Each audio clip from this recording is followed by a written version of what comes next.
Semalaman waktu tidur terasa resah. Jadi tubuh ini tidur, tapi otak ini tidak tidur.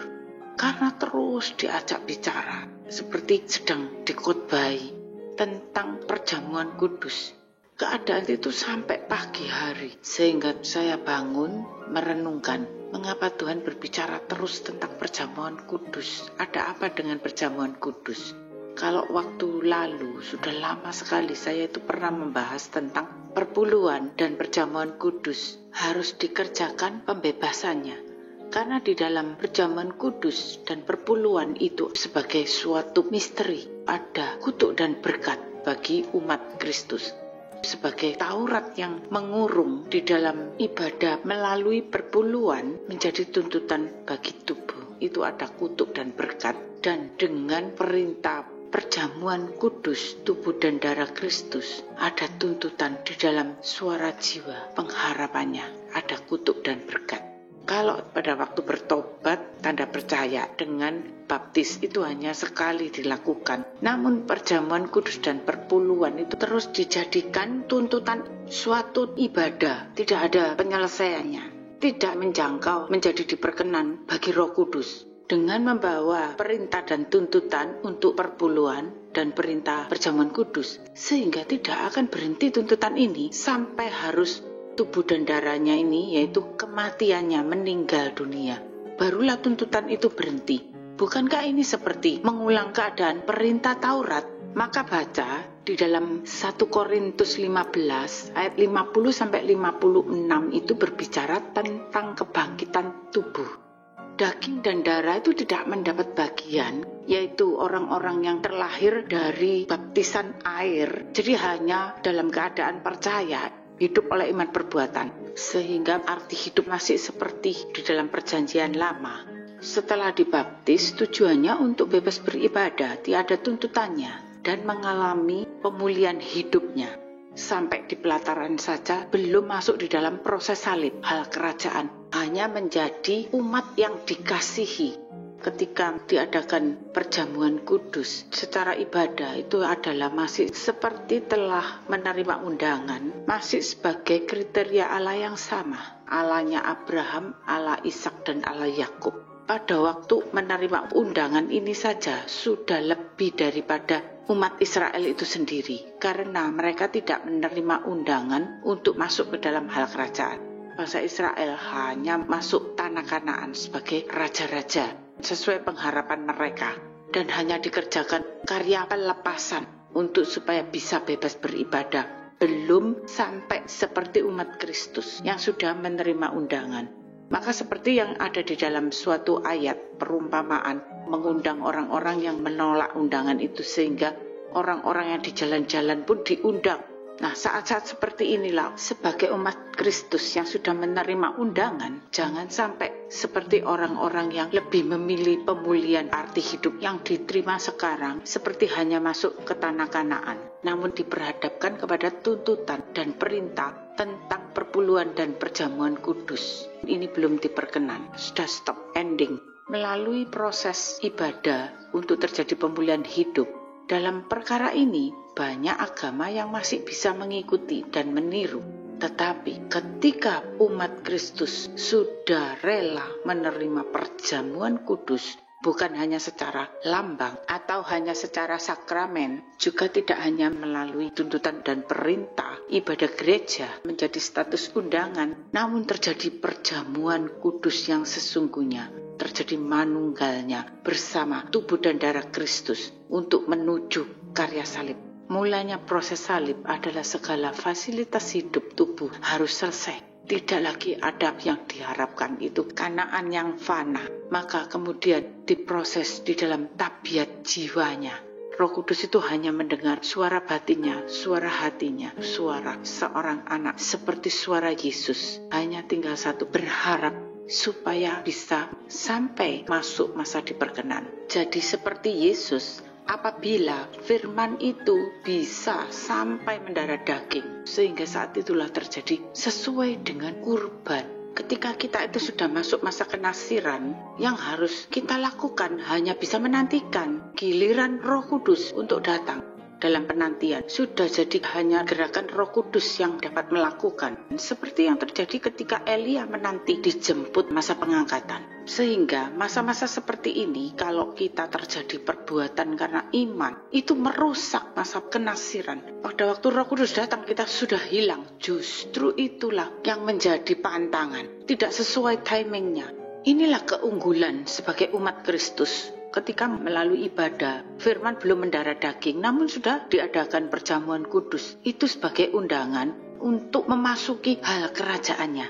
Nah, ini melebihi dari seluruh perjanjian agama di luar Kristus. Bahkan bangsa Israel pun tidak menerima undangan hal kerajaannya ini. Tanda baptis itu start untuk pemulihan hidup. Namun pada waktu perjamuan kudus, menjadi start untuk menanti persatuan manunggalnya di dalam firman sudah menjadi darah daging. Sampai terjadi tanda dimateraikan. Terjadi diperkenan di dalam karya kurban. Sudah menyelesaikan semua masa ibadah yang diperkenan, terjadilah hidup tapi mati. Namun sesuai kurban, bagaikan sepasang sayap burung nasar kematian untuk tidak menginjak bumi ini. Baca di dalam Yohanes 6 ayat 54-59. Yang makan dan minum darah Tuhan itu akan mempunyai arti hidup kekal. Tidak ada lagi kutuk dan tuntutan. Berjalan bersama kurban seperti penampakan yang dilihat oleh para muridnya. Di samping kanan kiri Yesus ada Musa dan Elia. Untuk supaya mereka pun bisa diperkenan bersama Yesus. Terjadilah persatuan sebagai kurban yang diperkenan. Menuju salib, arti hidup kekal.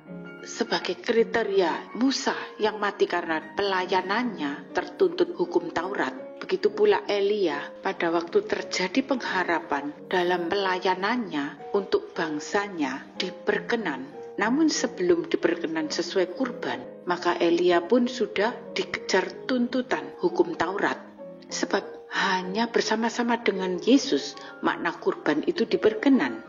Sehingga terjadilah penglihatan kepada para rasul. Sebelum Yesus disalibkan, dari sinilah kita harus bisa memahami bahwa Yesus dimuliakan itu pada saat tersedia kurban diperkenan menuju arti hidupnya itu kekal.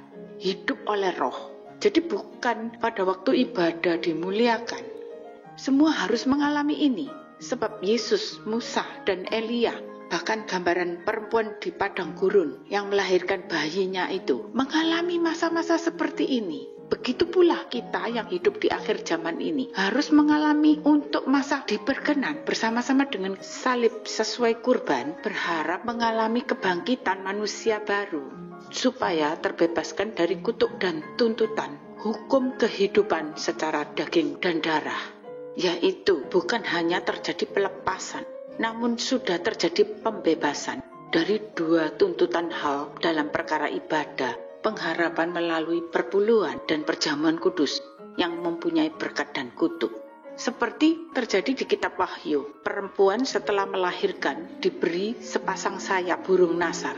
Begitu pula yang terjadi kepada Elia. Karena Elia berpengharapan untuk pengangkatannya, maka itulah proses pembebasan dan pengangkatan. Terus selanjutnya, bagaimana kisah tubuh perempuan di padang gurun yang ditinggalkan dalam penantiannya itu? Mari kita teruskan. Di akhir zaman ini, pengangkatan bukan seperti yang terjadi pada Elia, seperti yang terlihat di dalam kitab Wahyu, yaitu yang diangkat itu adalah kriteria mentalnya. Bayi yang dilahirkan, sehingga arti hidup di dalam tubuh dan darah ini seperti mati, tapi hidup. Namun kita masih berguna, yaitu menjadi bait bagi Roh Kudus, menjadi penyembah-penyembah dalam roh dan kebenaran. Bukan berarti berbahasa roh itu penyembah-penyembah benar, namun menjadi pelaku firman dengan taat karena percaya, bukan dari tuntutan perintah ibadah, bukan bagi kepentingan hidup dalam pelayanan, maupun untuk diakui sebagai orang yang beriman, sebab sudah terjadi pembebasan. Baca di dalam Yohanes 4 ayat 23 sampai 26. Tetapi saatnya akan datang dan sudah tiba sekarang bahwa penyembah-penyembah benar akan menyembah Bapa dalam roh dan kebenaran. Sebab Bapa mengendaki penyembah-penyembah yang demikian. Allah itu roh, dan barang siapa menyembah Dia harus menyembah dalam roh dan kebenaran. Jawab perempuan itu kepadanya, Aku tahu bahwa Mesias itu akan datang, yang disebut juga Kristus. Apabila ia datang, ia akan memberitakan segala sesuatu kepada kami. Kata Yesus kepadanya, akulah dia yang sedang berkata-kata dengan engkau. Nah, ini bisa diteruskan di dalam Yohanes 16 ayat 4-16. Pekerjaan penghibur. Jadi apa yang dilakukan ketika kurban sudah diperkenan dan telah terjadi kebangkitan manusia baru? Ini terjadi di Wahyu.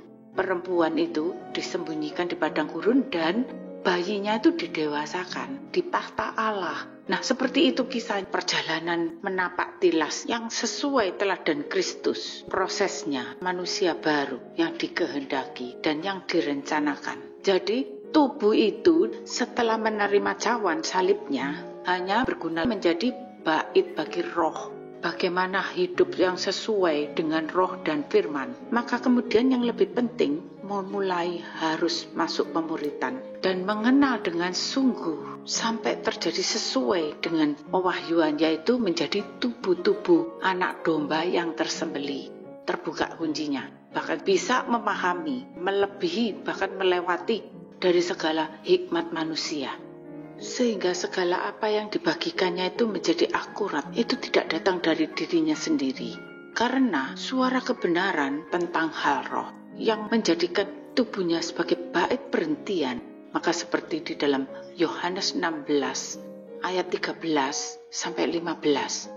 Tapi apabila ia datang, yaitu roh kebenaran, ia akan memimpin kamu ke dalam seluruh kebenaran. Sebab ia tidak akan berkata-kata dari dirinya sendiri, tetapi segala sesuatu yang didengarnya itulah yang akan dikatakannya, dan ia akan memberitakannya kepadamu hal-hal yang akan datang. Ia akan memuliakan aku, sebab ia akan memberitakan kepadamu apa yang diterimanya daripadaku. Segala sesuatu yang Bapa punya adalah aku punya. Sebab itu aku berkata, ia akan memberitakan kepadamu apa yang diterimanya daripadaku. Bagi yang tidak bisa masuk masa perhentiannya menjadikan tubuh sebagai bait bagi rohnya, pada waktu Roh Kudus datang, kehilangan jejak tubuhnya tidak ada. Karena dipakai untuk melakukan pelayanan bagi pekerjaan seorang hamba yang melayani. Nah, bedanya itu dari pemahaman tentang hal roh yang tidak kelihatan, yang datang dari Roh Kudus kemudian diharapkannya. Atau pemahaman yang datang dari hikmat dunia dan kemudian diingininya. Itu yang membedakan dari pengharapannya. Suatu contoh, ada seseorang dibawa ke surga, sama-sama menerima penglihatan surga, namun ditangkapnya, diharapkannya, sehingga menjadi pemahaman seperti bangsa Israel berharap di Kanaan, kehidupan anak-anak raja yang jasmani itu tidak bisa mendustai Roh Kudus. Apa yang diharapkan akan terjadi seperti imanmu. Hikmat manusia itu terbatas. Maka supaya murni dalam menjaga ketulusan yang masih rawan itu sampai proses tahap ini, sehingga mutlak harus menjadi persatuan tubuh dengan anak domba sesuai dengan kehendak dan rencana hidup oleh roh, diberkenan bagi roh, menjadi bait bagi Roh Kudus.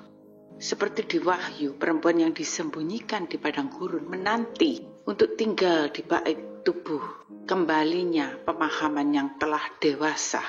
Nah, terus bagaimana kinerja dari manusia baru yang sudah terjadi proses pemahaman tentang hal kebangkitan hidup oleh roh ini?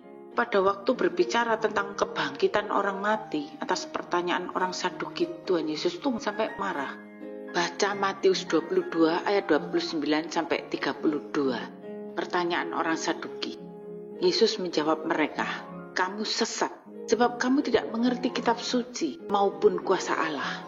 Karena pada waktu kebangkitan, orang tidak kawin dan tidak dikawinkan, melainkan hidup seperti malaikat di surga. Tetapi tentang kebangkitan orang mati, tidakkah kamu baca apa yang difirmankan Allah ketika ia bersabda, akulah Allah Abraham, Allah Ishak, dan Allah Yakub. Ia bukanlah Allah orang mati, melainkan Allah orang hidup. Nah, berarti kebangkitan hidup itu oleh roh manusia baru. Tubuh dan darah ini tidak mendapat bagian di dalam hal kerajaan Allah. tentang kebangkitan tubuh ini baca di 1 Korintus 15 ayat 50 sampai 56. Namun intinya di sini bahwa yang binasa itu tidak mendapat bagian dalam apa yang tidak binasa. Jadi daging dan darah itu tidak mendapat bagian kalau sudah memulai masuk di dalam proses hal kerajaan kekal. Harus sudah dituntaskan, harus sudah selesai diproses. Tubuh itu bisa tiba-tiba diubah. Yang mati mengenakan yang tidak dapat mati. Jadi artinya hidup tapi mati. Pada waktu selesai proses tubuh dan darah itu berjalan salib sesuai kurban, maka selesai pula sakramen perjamuan kudus. Menjadi bait bagi roh yang benar. Hanya suara tentang firman dalam pemahaman roh dan kekal. Sengat maut ialah dosa, dan kuasa dosa ialah hukum Taurat. Hukum Taurat ini bisa menuntut dagingnya untuk terus terjadi perbuatan. Dalam tuntutan itu, di dalam jiwanya tersengat, sehingga suara tuntutan itu datangnya dari dalam jiwa, maka jiwanya tidak jadi ketulusan, tidak kudus, tidak diberkenan oleh Roh Kudus. Misalnya, kalau beribadah tertuntut pelayanan, tertuntut perpuluhan, tertuntut kurban persembahan, tertuntut tanggung jawab suami, istri, anak-anak, orang tua dalam segala hal dan segala dalih. Tuntutan itu ada alasan. Namun hidup oleh roh tidak ada itu tuntutan. Sudah terjadi tanda baptis tubuh, mati, arti hidup tidak memilih dipulihkan. Kemudian masuk ke dalam proses jiwa, berjalan salib bersama Yesus. Maka semua suara perintah dan tuntutan, bahkan melalui segala perkara ibadah pun sudah disalibkan, dibebaskan. Untuk yang telah terjadi tanda darah kurban, hidup oleh roh, kedua sayap burung nasar ini sudah dipatahkan. Sebagai pemenang, maka maut dan sengat maut sudah dikalahkan. Hidup itu hanya dari perkataannya, dengan dasar iman pengharapan pada langit dan bumi baru. Sehingga bukan pada matahari, bulan, dan bintang, namun bergantung dari terang sungguh, ialah perkataannya yang memimpin dan selalu mengingatkan. Manusia baru yang sudah hidup oleh roh, bagi roh, orang-orang yang seperti ini sebagai utusan sesungguhnya akan seperti kejadian yang dialami oleh zaman Abraham dan Lot, seperti para malaikat saat diutus oleh Elohim Yahweh yang adalah roh, mengabarkan berita kepada Abraham tentang akan hamilnya Sarah, dan juga yang diutus untuk menyelamatkan keluarga Lot. Sehingga mereka itu masih bisa makan minum. Meskipun hidup masih di bumi ini, namun mentalnya sudah ready. Hidup di bumi seperti di surga. Baca di dalam Ibrani 7 yang berjudul Kristus dan Melkisedek, dan diteruskan Kristus adalah imam yang lebih tinggi daripada Harun. Di situ intinya, para imam yang berhak menerima perpuluhan, mereka itu masih terkurung oleh hukum Taurat tubuh. Sehingga ada di dalam tuntutan. Belum terjadi pembebasan. Bedanya dengan manusia baru itu, hidupnya sudah seperti Melkisedek. Tidak diketahui asal-usulnya, dan juga seperti Satria Piningit. Arti hidup oleh roh kejadiannya. Hanya umat Kristus masuk porsi ini yang bisa melewati hukum dan segala tuntutan tata cara ibadah. Kalau rela menerima cawan salibnya. Jadi arti hidupnya bisa melebihi Bapak Abraham sendiri. Dan ini terjadi di akhir zaman. Orang-orang yang sudah menjadi manusia baru, hidupnya sebagai bait tubuh bagi Roh Kudus. Sebab itu mereka itu dinyatakan hidupnya seperti para malaikat. Jikalau bergerak seperti gerakan roh. Hanya dengan klik langsung sudah bisa nyampe pada tujuan melalui multimedia. Amin.